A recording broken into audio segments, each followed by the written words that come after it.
Esse assunto que nós vamos considerar hoje é um assunto vital. Vital. Não é apenas um estudo para você aumentar a cultura, né? É um assunto vital que nós precisamos não apenas compreender, mas aceitar. Eu gosto muito de dialogar para que o assunto fique claro, né? A palavra santo, a palavra justo, a palavra bom e a palavra perfeito são sinônimos. Então, quem é bom, é justo, é perfeito, é santo. Eu pergunto, quando nós precisamos ser santos? Na mentalidade católica, a pessoa só vira santa quando morre. Tem algum católico aqui? Ou alguém que já foi católico? Eu já fui. Já foi, né? Então, no sistema católico, para uma pessoa ser santa, ela tem de morrer. O que está incluído aí? O que eles querem dizer aí? É impossível ser santo vivo. Aqueles irmãos que acompanham o noticiário sabem que o Papa João Paulo II, depois que ele morreu, começou um processo. Eles chamam de um processo canônico, né? Canonização. Então examinam a vida dele, o que ele fez, o que ele não fez, se ele fez algum milagre na vida dele. Aí vão reunir os cardeais, né, vão votar, ver se ele merece ser santo mesmo. Mas a palavra de Deus ensina algo totalmente diferente. Então eu quero perguntar aos irmãos, aliás eu quero pedir que todos que tenham Bíblias, por favor, queiram acompanhar. Eu fiz uma pergunta no começo: quando nós precisamos ser santos? Ontem. Hoje, né? Vamos colocar algumas situações, né? Vamos imaginar que você morra essa noite. Eu não quero ser trágico aqui, né? Mas vamos imaginar, é possível? É possível. A nossa vida é um vapor, né? Então, se eu sou chamado ao descanso hoje, como deve estar a minha situação? Como eu devo estar? Preparado. Mas e se Deus não me chamar para o descanso hoje? Eu devo estar preparado. Quer dizer, não vamos cair aqui no erro católico, né?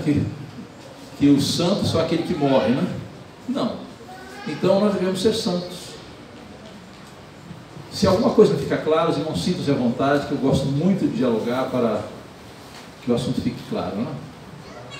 Então, eu posso ser santo hoje? Posso ou não? Posso. Não só posso, como devo ser santo hoje. Agora, essa palavra santo, ela tem duas conotações, dois significados. Por exemplo, alguém comprou este vaso de flores para o Senhor, não é isso?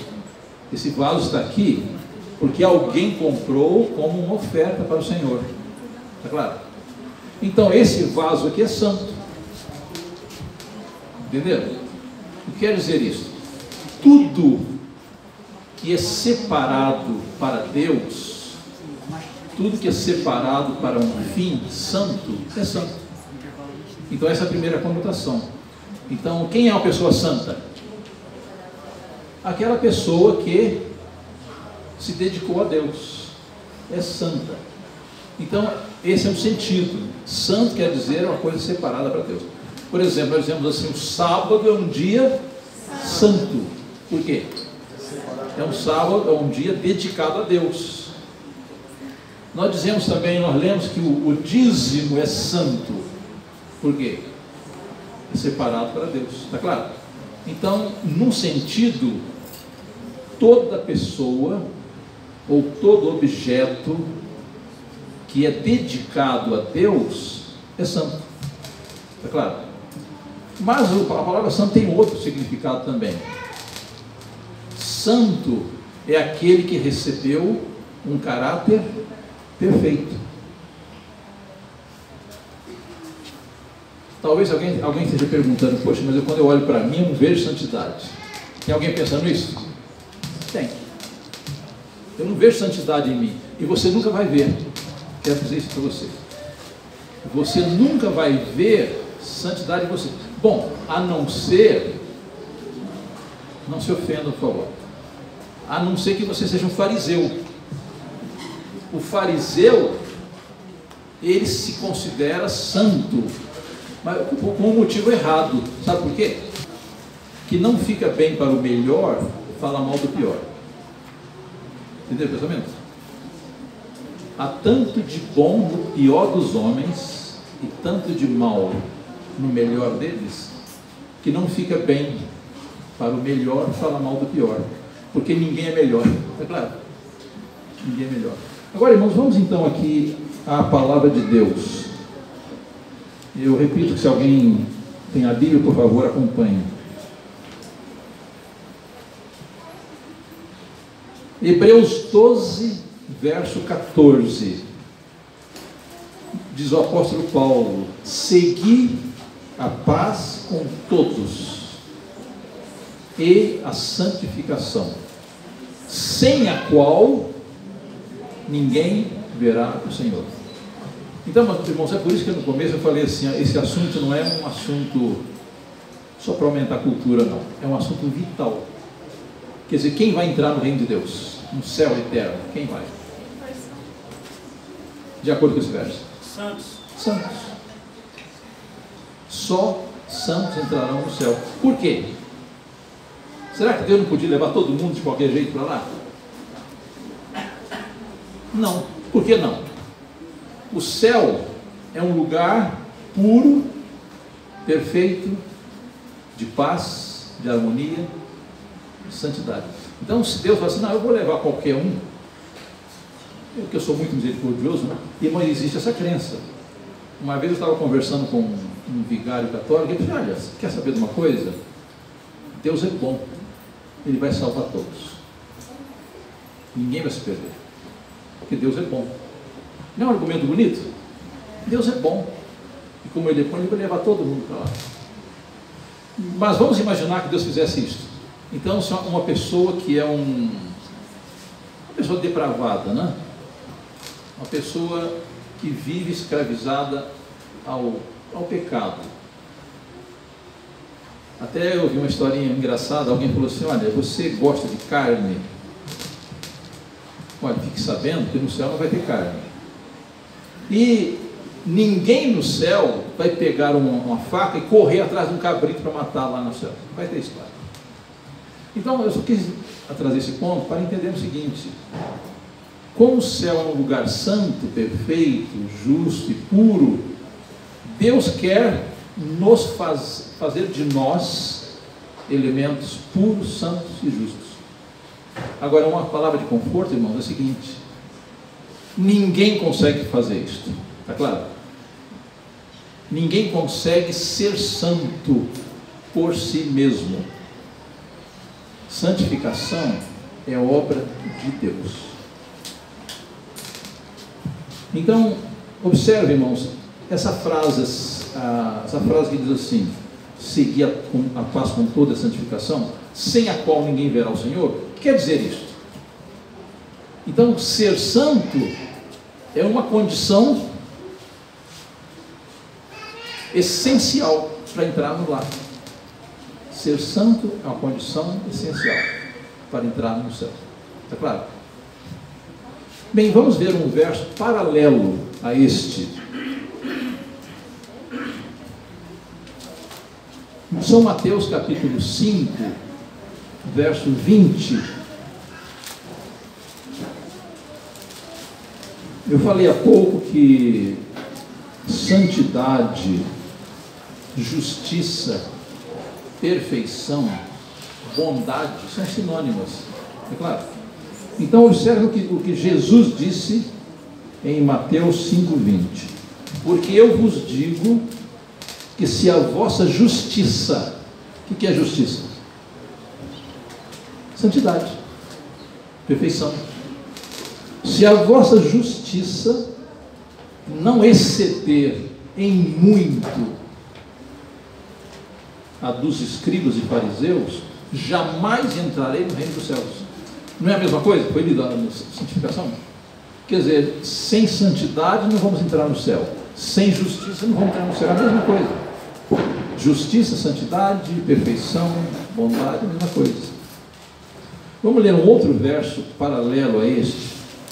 Vamos ver se nós memorizamos, depois eu vou perguntar aos irmãos.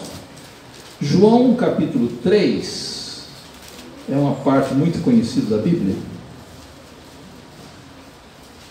Um homem bom na sociedade, né? Ele era um homem bom, ele era rico, ele era liberal com a igreja, ele ajudava a manter o templo de Jerusalém, ele era caridoso, ele ajudava os semelhantes, ele era professor de religião, ele era chamado de príncipe, era doutor da lei e era membro do Senado, ou membro do Sinédrio judaico. Bem, como que esse homem se julgava a si mesmo? Bom, eu sou bom. Ninguém estava falando mal dele, né? Eu sou bom. Irmãos, eu quero fazer uma pergunta. Tem alguém aqui que pensa que é bom? Mas se tiver, sinto muito. Se tiver alguém que pensa que é bom, eu sinto muito. Que está se enganando. Uma vez uma irmã chegou para mim e falou: Simão Davi, olha, eu sou uma pessoa muito má. Muito má. Mas ela queria que eu dissesse: não, irmã, a irmã não é tão má assim não, a irmã é boazinha. E ela falou: irmão Davi, eu sou uma pessoa má. Eu falei: e é mesmo, a irmã é muito má mesmo. A irmã é uma mulher perversa. A irmã é uma mulher cruel. Aí ela se assustou, porque ela não esperava a minha resposta, né? Ela queria dizer: não, irmão, o que é isso? A irmã é uma boa pessoa, a irmã é muito missionária, a irmã fala muito, a irmã faz isso. E quando eu falei que ela era péssima mesmo, era cruel, era má, era perversa, ela se chocou. Eu falei: mas olha, não se desespere, irmã, não se desespere, porque Jesus veio salvar pessoas más. Ele veio salvar gente boa. Por que não? Porque não existe. Se Jesus viesse aqui morrer pelos bons, ia ser um fracasso para a redenção. Então ele veio aqui para salvar pecadores, pessoas más. Bem, então, quando aquele homem chegou para Jesus, né, aquele príncipe, né, homem que doava fortunas para a igreja, que fazia o bem para o próximo, que lecionava lei, era membro do Sinédrio, e ele começou com as palavras de elogio para Jesus, né? Bom mestre, Senhor, eu vejo que ninguém pode fazer o sinal que tu fazes se Deus não for com ele. Jesus, irmão, nem perdeu tempo para agradecer o elogio. Ele só falou: olha, Nicodemos, vamos ao ponto, né? Não vamos dar a volta não, vamos ao ponto. Se você não nascer de novo, não pode entrar no reino de Deus. Irmãos, aquilo ali foi um tipo de um murro na cara de Nicodemos, porque ele se considerava justo, e eles usavam essa expressão nascer de novo para pagãos, para gentios. Então Jesus falar para um mestre judaico, né?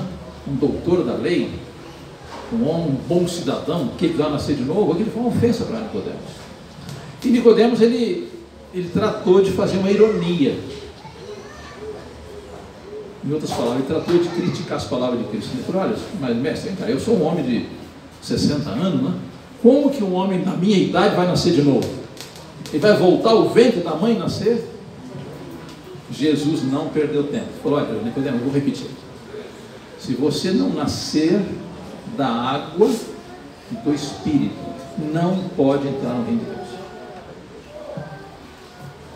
Então, irmãos, vamos repetir os 3 versos. Sem santidade, ninguém verá o Senhor. Sem a justiça de Cristo, ninguém vai entrar no céu. se alguém não nascer de novo, não entra no reino de Deus. Então esses 3 versos eu achei que são paralelos. Então, o que é que você precisa para entrar no céu? Nascer de novo, não importa a sua idade, né? Você precisa possuir uma justiça superior, você precisa ser santo para entrar no céu. Agora, irmãos, vamos aqui, a solução do problema não é complicada. 1 Coríntios 1 30 e 31. Perdão? Me ocorreu uma ideia agora, nascer da água e do Espírito. Água, batismo. Batismo. Do Espírito Santo, transformação através da influência do Espírito Santo. Isso. Então é o novo nascimento pelo Espírito Santo e o batismo. Nasce do Espírito quando aceita Cristo, e nasce da água quando é batizado. Agora observe então 1 Coríntios 1, 30 e 31. Mas vós sois dele, em Cristo Jesus, o qual se nos tornou da parte de Deus sabedoria e justiça e santificação e redenção, como está escrito: aquele que se gloria, glorie-se no Senhor. Irmãos, aqui está a solução do problema. Então, posso eu me tornar santo com o meu esforço? Posso? Não, não posso. O que é que o verso está dizendo aqui? Cristo se tornou para nós. O que é Cristo para nós? De acordo com esse verso? É sabedoria, é justiça, é santificação e é redenção. Cristo é tudo isso. Então, queridos irmãos, quando eu me torno santo, de fato? Quando eu aceito a Cristo. Claro. Então, alguém que foi pregado o Evangelho e disse: mas como é que eu posso ser santo? O que eu faço para ser santo? Então a pessoa falou assim: olha, rapaz, você é o seguinte, para você ficar santo é tão impossível como você virar um elefante. Tenta virar um elefante, o que acontece? Agora, então, eu me tornar santo pela minha força não é difícil não, é impossível. Mas eu me tornar santo pela graça de Cristo é possível imediatamente. Irmãos, eu quero insistir nesse ponto imediatamente, porque nós já falamos no começo, na nossa vida é passageira. Eu preciso dormir hoje à noite com essa certeza que Deus me faz santo. Você se lembra de uma pessoa que conheceu a Jesus, foi salva e morreu dali a pouco? Ladrão na cruz. Será que o ladrão ele foi santificado? Alguém tem uma ideia equivocada? Diz assim: não, o ladrão ele foi só justificado, não deu tempo de ser santificado.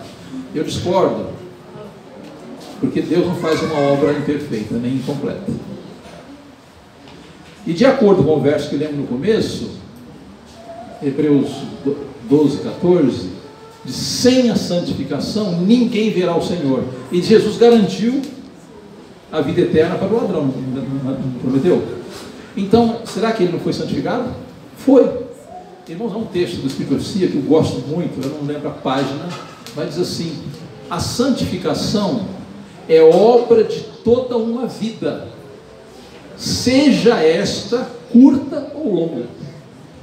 Então, quando falamos de vida toda, eu assim: poxa, então eu tenho que ser santo até alcançar os 70 anos, né? Eu tenho, antes de completar os 80, tem que alcançar aquele nível, né? Já passaram isso pela cabeça? E isso aqui é uma ideia perigosa também, porque a pessoa pensa assim: hoje eu não sou santo não, mas amanhã eu vou ser. Hoje eu não sou, mas amanhã eu vou. Ainda tem muitos anos pela frente. Aqui está um perigo muito grande. Quer dizer, a minha salvação deve ser definida hoje. Então eu preciso ser santo hoje, eu preciso ser justo hoje, eu preciso ser bom hoje. Agora. Está claro? Então, Jesus falou assim, olha, para os homens, isto é impossível.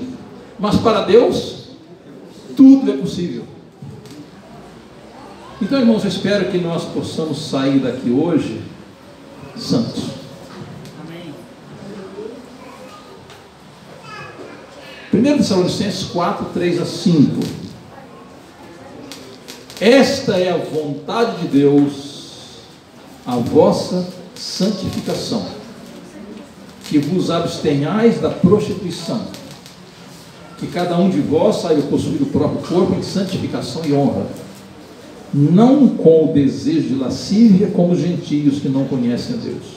Então aqui o apóstolo Paulo, ele focaliza um aspecto, santificação, né? Vamos a um outro verso, 1 Tessalonicenses 4, 7, o mesmo capítulo.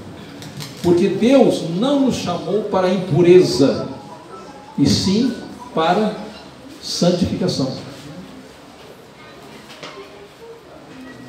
Agora, um ponto chave nós precisamos entender, já mencionamos isso daqui, a santificação não é obra do homem, é obra de Deus.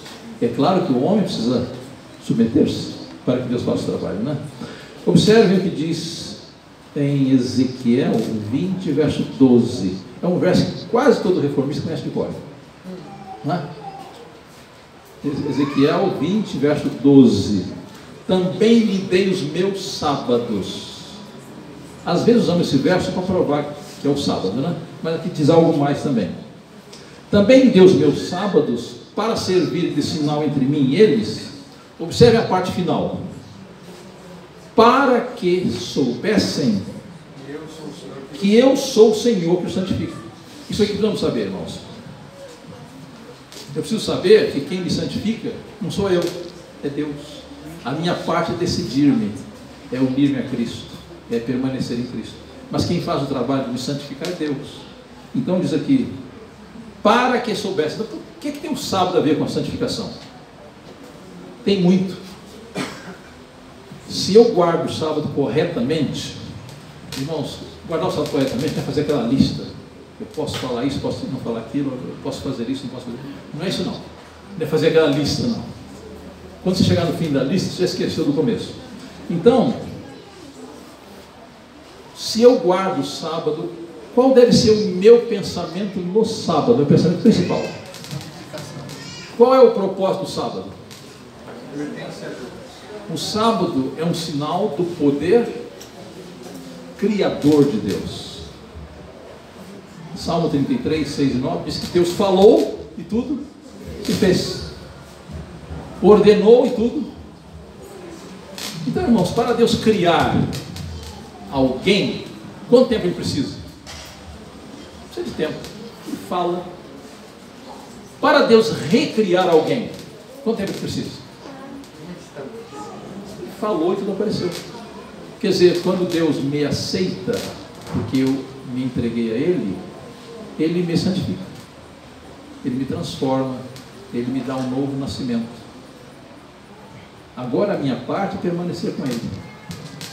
Tem um verso da Bíblia que eu gosto muito, eu quase repito sempre em todas as pregações. Filipenses 1,6, lá diz assim: tendo certeza disso mesmo, que aquele que começou em vós a boa obra, vai concluí-la, vai aperfeiçoá-la até aquele dia. Então quem faz a obra de começo ao fim? É Ele. A minha parte é estar com Ele. 1 Tessalonicenses 5, 23 a 25. O mesmo Deus de paz vos santifique em tudo, e o vosso espírito, alma e corpo sejam conservados íntegros e irrepreensíveis na vinda de nosso Senhor Jesus Cristo. E observe a parte final, o verso 25. Fiel é o que vos chama, o qual também o fará. Então, irmãos, Deus não fala assim: olha, vem cá, eu quero que você seja santo. Você vai e se vire. para ficar santo. Deus não faz isso. Ele me chama, quando eu atendo, Ele me aceita, transforma. Ele me perdoa, me transforma, me aperfeiçoa. Então, irmãos, esse processo é diário. Então, eu tenho de manter um relacionamento com Deus hoje, como se este fosse o meu último dia. É muito perigoso jogar para frente. Hoje eu não consegui não, mas amanhã. Eu não consegui não, mas amanhã, na próxima semana, no próximo mês, próximo ano. Eu ainda estou muito novo, né? Quem sabe quando eu chegar lá nos 80, né? Isso aqui é perigoso e enganoso. É total. Então, a obra de nossa salvação é hoje. Agora, irmãos, Deus usa dois agentes especiais nesse processo de santificação. João 17, 19 diz assim: santifica-os na verdade, a tua palavra é a verdade. Então, a Bíblia é um instrumento especial de santificação. Será que eu fazendo o ano bíblico fico santo? Eu não quero desanimar ninguém para fazer o ano bíblico, é muito bom. Faça o ano bíblico. Mas será que é só ler a Bíblia toda no ano e chega no final e fala: olha, irmãos, eu quero agradecer aqui no culto de ação de graças, que é mais um ano que eu li a Bíblia toda. Aí alguém diz: olha esse irmão como é esforçado, né? Merece um aplauso, né? Irmãos, então, fazer o ano bíblico é importante? Não desanime.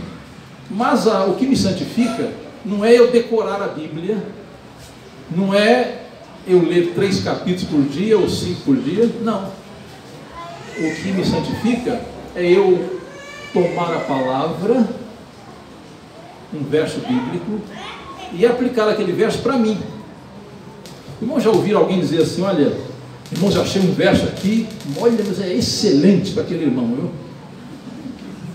Eu achei um outro, nossa, esse aqui para os pentecostais é fabuloso. Esse aqui, ó, para a igreja adventista. Esse aqui é para os testemunhos de Jeová. Esse aqui é para os mormons. O que é que ele achou para ele aí? Nada. Então, irmãos, eu pegar a Bíblia como um instrumento de guerra para descobrir qual verso se aplica para os outros, não me traz nenhum benefício. Então diz a inspiração seguinte do livro Desejado, diz assim: eu preciso tomar um verso bíblico, pôr toda a atenção naquele verso, aplicá-lo a mim, considerando que Deus está falando diretamente comigo. Então eu preciso aplicar o alimento da palavra para a minha alma, para a minha pessoa, para minha vida diária. Eu quero ler um texto do Espírito Santo que diz exatamente isso. Diz: a vida de Cristo, que dá vida ao mundo, acha-se em sua palavra. Era por sua palavra que Cristo curava a moléstia e expulsava os demônios. Por sua palavra acalmava o mar, ressuscitava os mortos. O povo dava testemunho de que sua palavra tinha poder. Ele falava a palavra de Deus como fizera por intermédio de todos os profetas e instruidores do Antigo Testamento. Toda a Bíblia é uma manifestação de Cristo. Irmãos, quero fazer uma pergunta: você já achou Cristo na Bíblia? Onde está Cristo na Bíblia? Em toda a Bíblia, do Gênesis ao Apocalipse. Se eu leio a Bíblia e não encontro Jesus, alguma coisa está errada. Não se lembra que em João 5, 39 e 40, Jesus falou com os judeus, né? Examinais as Escrituras. Nós aplicamos aquele verso às vezes com uma conotação diferente. Deus está mandando ler a Bíblia, mas não é isso não. É claro que precisamos ler, né? Mas ele diz assim: vocês examinam a Bíblia porque esperam que, examinando a Bíblia, você tenha uma vida eterna. Verso 39. Mas no verso 40 ele diz assim: e vocês não vêm a mim para ter vida. Então o que faziam os judeus? Estudavam a Bíblia? Estudavam. o rabino ensinava a criança a memorizar o que chamam de Torá, que são os 5 primeiros livros da Bíblia. A criança era obrigada a decorar aquilo ali, mas não assimilava nada, é só decorar mesmo. Então Jesus falou assim: olha, examinais as Escrituras, porque vocês cuidam que fazendo isso, vocês têm vida eterna, mas são elas que testificam de mim, e vocês não vêm a mim para ter vida. Então, perceberam? Eu estudar a Bíblia sem encontrar a Jesus na Bíblia, eu estou tratando a Bíblia como um livro que aumenta a minha cultura apenas. Mas Jesus está. Gênesis 1, no princípio criou Deus céus e a terra. A palavra Deus ali é uma palavra hebraica, Elohim, que é uma palavra plural. João 1 diz assim: no princípio era o verbo estava com Deus e o verbo era Deus. João 1 verso 14, o verbo se fez carne e habitou entre nós. Quem é o verbo? Jesus. Agora, outro detalhe: como a vida física se mantém pela comida, assim a espiritual mantida pela palavra de Deus. Agora, um detalhe importante: toda alma deve receber por si própria vida da palavra de Deus.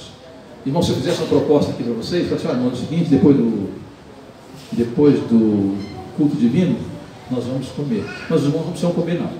Eu como e os irmãos ficam satisfeitos. Está bem? Eu vou comer, vocês ficam alimentados. Está bem? Ninguém concorda, né? Bem, mas nós fazemos isso com a Bíblia. Bem, alguém diz assim: eu não preciso ler a Bíblia não, porque o irmão vai pregar hoje lá. Eu não preciso ler não. E alguém vai assim: o pastor ganha para isso mesmo, né? Então, mas o que diz aqui a inspiração? Toda alma deve receber por si própria vida da palavra de Deus. Então, irmãos, jovens, adultos, crianças, irmãos de experiência, cada um precisa alimentar-se da palavra de Deus. Irmão, vamos imaginar que se eu passo aqui hoje 24 horas sem comer, sem beber, como que eu vou ficar amanhã? Fraco. Claro. E que se eu passar 24 horas sem estudar a palavra de Deus, como é que fica a minha vida espiritual? Fraco. Fraco. Então aqui diz assim: cada um deve receber por si mesmo. Não haveremos de obter simplesmente por meio de outra pessoa. Cumpre-nos estudar cuidadosamente. Essa palavra cuidadosamente quer dizer atentamente. Cumpre-nos estudar cuidadosamente a Bíblia, pedindo o auxílio do Espírito Santo, para que possamos compreender a palavra. Observe aqui o método que ela recomenda. Devemos tomar um versículo, concentrar a mente na tarefa de averiguar o pensamento nele posto por Deus para nós. Convém demorar-se sobre esse pensamento até que nos apoderemos dele e saibamos o que diz o Senhor. Em suas promessas e advertências, Jesus se dirige a mim. Tanto amou Deus ao mundo que deu seu Filho unigênito, para que eu, crendo, não pereça, mas tenha vida eterna. As experiências relatadas na palavra de Deus devem ser minhas experiências. Oração e promessa, preceitos e advertências pertencem a mim. O apóstolo Paulo diz assim: já estou crucificado com Cristo e vivo, não mais eu, mas Cristo vive em mim.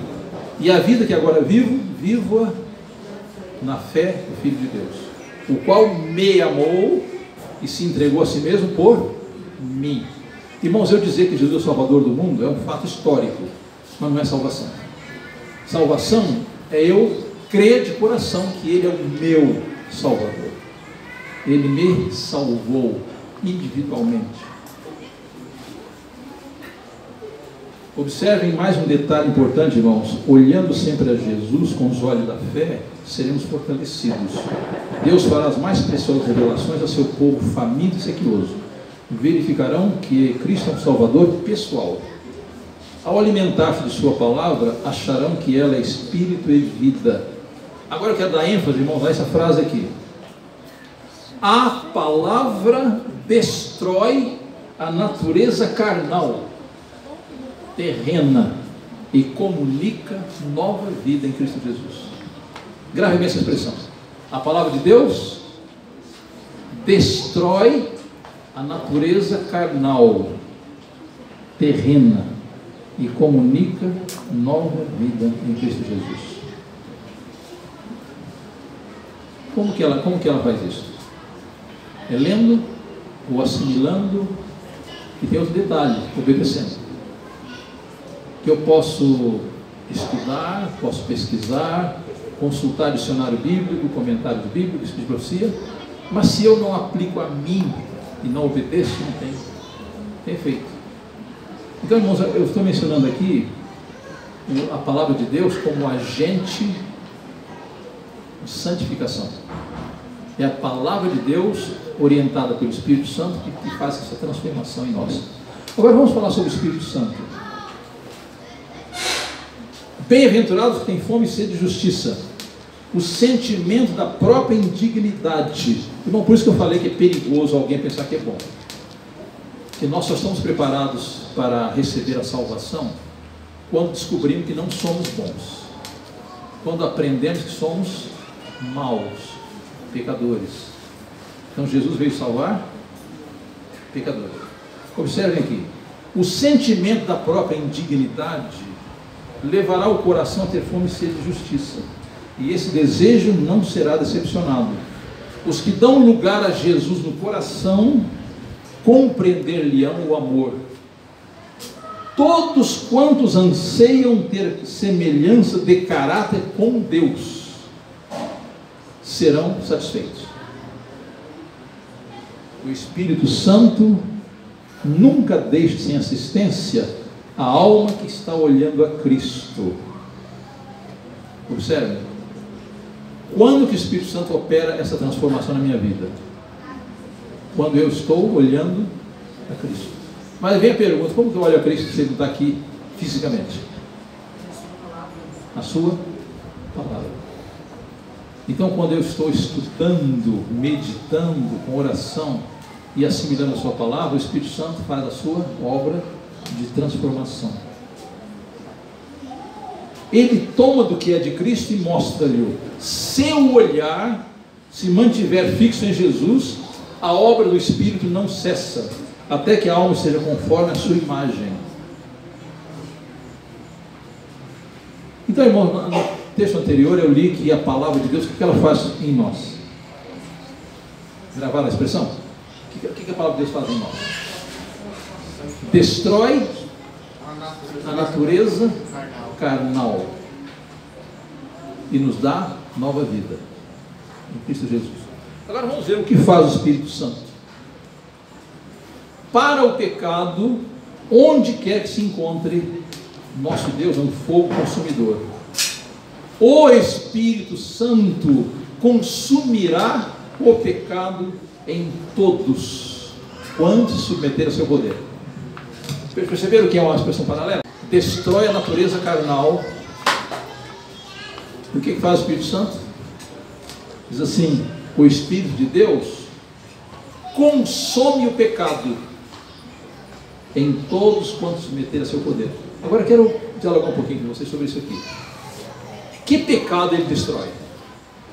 Porque note irmãos, justificação não é destruição do pecado, justificação é perdão. Então, quando eu vou a Jesus, ele me perdoa. Então, para a culpa do pecado existe a justificação. Agora, pior do que isso, nós temos maldade aqui no nosso coração. Isso aqui não é a justificação, isso aqui é a santificação. Quer dizer que as duas trabalham juntas. Quando eu aceito a Jesus, o Espírito Santo toma posse de nós e ele destrói essa inclinação.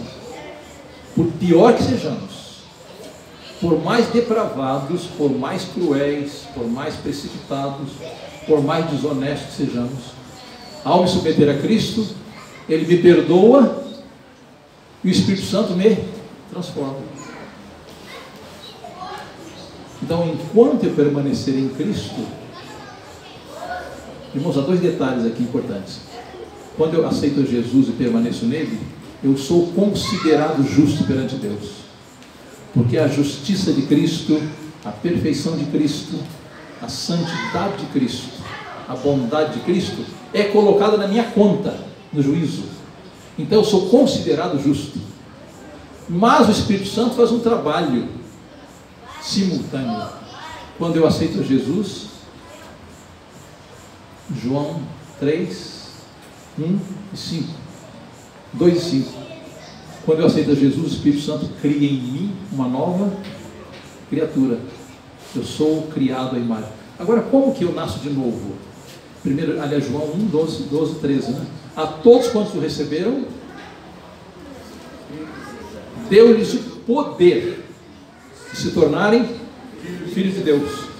Então, quando eu recebo a Cristo, quando eu creio nele, quando eu reconheço que eu sou mau, que ele é bom, e peço que ele me aceite, me controle, me transforme, ele me perdoa e o Espírito Santo me transforma.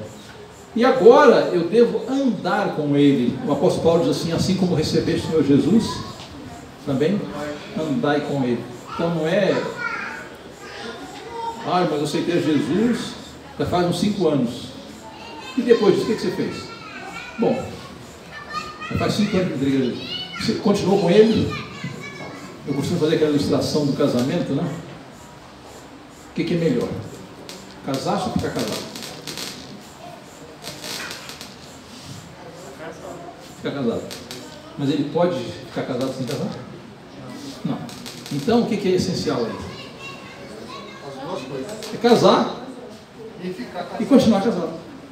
Então aceitar a Jesus é importante? É. Mas eu preciso continuar com ele. Andar com ele, comer com ele, convidá-lo para a minha casa, convidá-lo para o meu coração, e ele vai ficar enquanto eu o aceito. Bem, irmãos, eu quero concluir com Hebreus 12.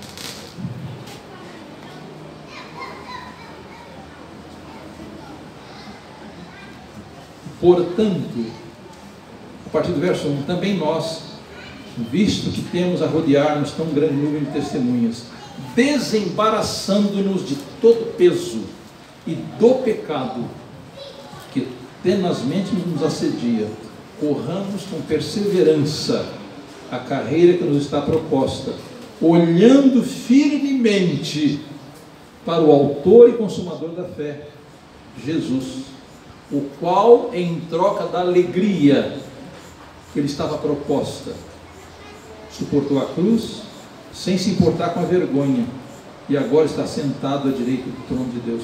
Irmãos, qual foi a alegria de Cristo que o motivou a morrer por nós? Observem que diz aqui: o qual, em troca da alegria que lhe estava proposta, suportou a cruz. Qual foi a alegria? Irmãos, quando Jesus estava no Getsemane, ele orou três vezes ao Pai. A sua natureza humana ficou horrorizada com o sacrifício. Ele orou 3 vezes: Pai, tira de mim esse cálice. Pai, se possível, tira de mim esse cálice. Pai, se possível, tira de mim esse cálice. Mas graças a Deus que ele terminava assim: não seja como eu quero, mas como tu queres. Bem, irmãos, se vocês lerem o Desejado nesse capítulo de Getsemane, vão ver que Jesus, ali no Getsemane, ele sofreu de depressão. Ele, por causa dos meus pecados, por causa dos nossos pecados, ele sentiu a separação do Pai. Irmãos, a coisa mais horrível que pode acontecer com uma pessoa é estar separada de Deus. A coisa mais terrível que é. Bem, quando Jesus estava deprimido, Deus enviou um anjo, Gabriel, e o anjo veio a Jesus e deu-lhe uma visão de milhões que seriam salvos pelo seu sacrifício. Essa foi a sua alegria. Então ele diz assim: pela alegria que estava proposta, desprezou a cruz. Diz assim: olha, ele ainda tem um outro ponto. A inspiração diz assim: se houvesse apenas uma alma perdida, Jesus teria vindo. Aí vem a nossa mente aquele problema de Eva, né? Eva pecou, né? E se Adão não pecasse, o que aconteceria? Jesus morreria por ela. Ela não seria destruída, Jesus morreria por ela. Isso aqui é para nós termos a ideia de quanto vale uma alma perante Deus.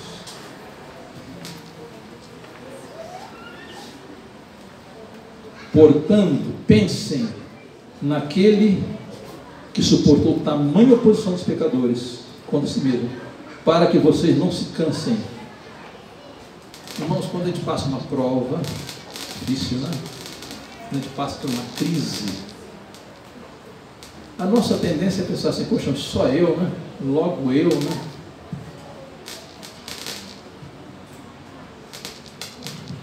Mas se nós desviarmos a atenção da nossa prova e olhar para o Calvário, olhar para o Getsemane, o que é que Jesus passou por mim? O que é a minha prova? Se eu medito no que Ele passou por mim, o que é que eu estou passando? É dolorido? É sofrido? É. Mas pensando no que Cristo passou, o que é a minha prova? Aqui ele diz assim: pensem naquele que suportou tamanha oposição dos pecadores contra si mesmo, para que vocês não se cansem nem desanimem. Na luta contra o pecado, vocês ainda não resistiram até o sangue, e vocês se esqueceram da exortação que lhes é dirigida como a filhos. Filho meu, não despreze a correção que vem do Senhor, nem desanime quando você é repreendido por Ele, porque o Senhor corrige a quem ama e castiga todo filho a quem aceita. Na verdade, toda disciplina ao ser aplicada não parece ser motivo de alegria, mas de tristeza. Porém, mais tarde produz fruto pacífico aos que têm sido por ela exercitados. Cuidem para que ninguém fique afastado da graça de Deus, e que nenhuma raiz de amargura brotando cause perturbação. Por meio dela, muitos sejam contaminados. Irmãos, eu quero só concluir com um resumo. Qual é o processo que Deus usa para nos salvar? Primeiro, Ele revela o seu amor. Onde foi o lugar onde Deus revelou o seu amor de maneira máxima? Na cruz. Quando eu olho para o Calvário, eu vejo o amor de Deus. Esse amor me atrai ao pé da cruz. Chegando ao pé da cruz, eu me arrependo. Deus me dá o arrependimento. Arrependido, sou justificado. Sou declarado justo, sou perdoado. Justificado, o Espírito Santo produz em mim um novo nascimento. Começa esse processo de santificação. Agora, o ponto-chave, irmãos: se aceitamos a Jesus, devemos andar com Ele, permanecer nele.